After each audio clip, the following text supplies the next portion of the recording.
Howdy, I'm Sam Pfeifle with WorkBoat.com. I'm here at the International Workboat Show 2011, and I'm here with Rob Smith with the U.S. Coast Guard. Thanks for being here. Thank you. So we just heard Mr. Matsuda's keynote address, and in that he encouraged the industry to take a look at LNG as a fuel source.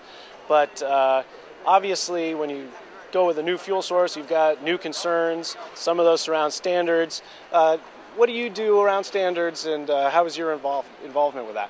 Well, thank you, Sam. I work at Coast Guard headquarters in the Office of Vessel and Facility Operating Standards Division, and we're currently examining several projects with regards to the operational challenges that using LNG as a fuel source will bring towards training and the operational side of bunkering vessels where they traditionally would receive oil and now receive LNG, and some of the challenges that would present.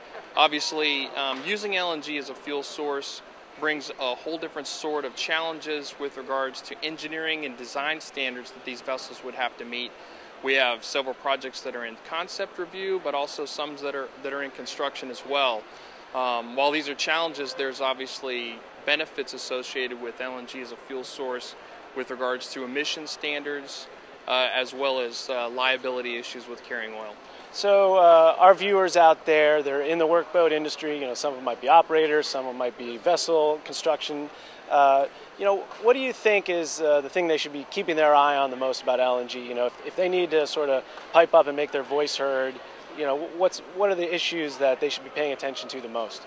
Well, I would say that anyone considering to use LNG as a fuel source needs to closely evaluate if the decision to do that. It's a very long-term basis. Ideally, new construction projects are a target for that, for the life of a vessel.